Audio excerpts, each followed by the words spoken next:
ఆ, కృష్ణాంజనేయులు గారు, ఆ నలుగురిలో ఆయన లేరట. ఆ నలుగురు ఎవరై ఉంటారు? వాసుదేవన్ గారు నమస్తే. ప్యానల్ మెంబర్స్ కూడా నమస్కారం.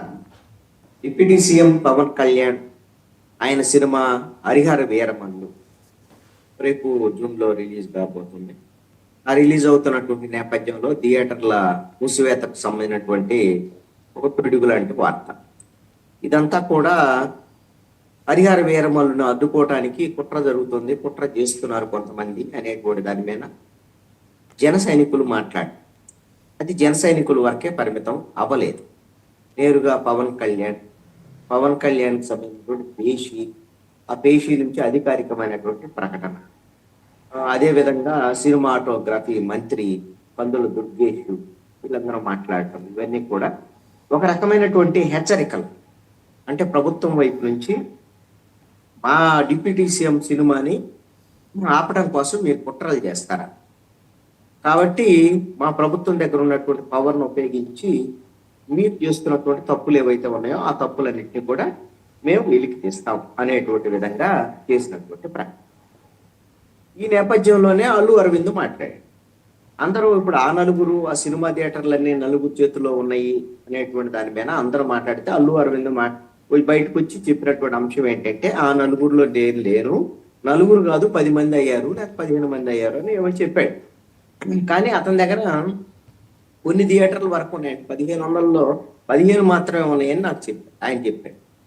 ఇక్కడ ఒక అంశం ఏంటంటే, నాకు అర్థమైనటువంటి అంశాన్ని నేను చెప్తాను. అల్లు అరవింద్ ఎందుకు బహిరంగంగా బయటకు వచ్చి మాట్లాడాల్సినటువంటి పరిస్థితి వచ్చింది అంటే, పవన్ కళ్యాణ్ అదేవిధంగా డిప్యూటీ సీఎం పేషి రిలీజ్ చేసినటువంటి దాంట్లో నలుగురు పేర్లను రిలీజ్ కూడా చేశారు. దాంట్లో అల్లు అరవింద్ పేరు కూడా ఉంది. మరి అల్లు అరవింద్ ఇప్పుడు ఏమిటి బయటకు వచ్చి తాను ఎలాంటి కుట్రలు చేయట్లేదని చెప్పటం అనేటువంటి అంశం వరకే అందరూ చూస్తున్నారు.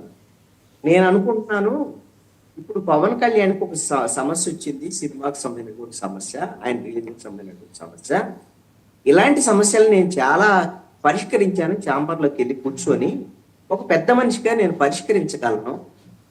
కాబట్టి ఈ సమస్యను పరిష్కరించుకోవాలి అంతే తప్ప సినిమా ఆపుతామని బెదిరించడం కరెక్ట్ కాదు. కాబట్టి ఈ సమస్యని నేను గిన పరిష్కరించాల్సినటువంటి పరిస్థితి వచ్చి, అంటే ఛాంబర్ గిన ఫెయిల్ అయ్యి వీళ్ళు గిన ఫెయిల్ అయ్యి నన్ను అడిగితే నేను ఖచ్చితంగా పరిష్కరిస్తాను అని చెప్పటంతో పాటుగా, పవన్ కళ్యాణ్ ఇప్పుడు మీకు అధికారం ఉంది కాబట్టి తెలంగాణ ప్రభుత్వాన్ని అడ్డం పెట్టుకొని మా అబ్బాయిని ఇబ్బంది పెట్టారు ఆ రోజున, ఈ రోజున నీకు సమస్య వస్తే నేనే ఉన్నాను, నేను మీకు సహాయం చేయడానికి వచ్చాను అనేటువంటిది ఒక పెద్ద మనసుని ప్రదర్శించాడు అని చెప్పేసి నాకు అర్థమైనటువంటి మాట.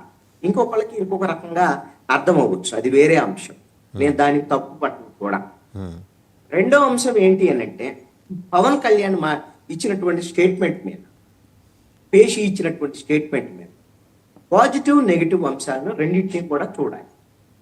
దీంట్లో నెగిటివ్ అంశాన్ని అందరూ కూడా మాట్లాడుతున్నారు. వైఎస్ఆర్ కాంగ్రెస్ పార్టీ కానీ మిగతా వాళ్ళు కానీ అందరూ కూడా మాట్లాడుతున్నారు.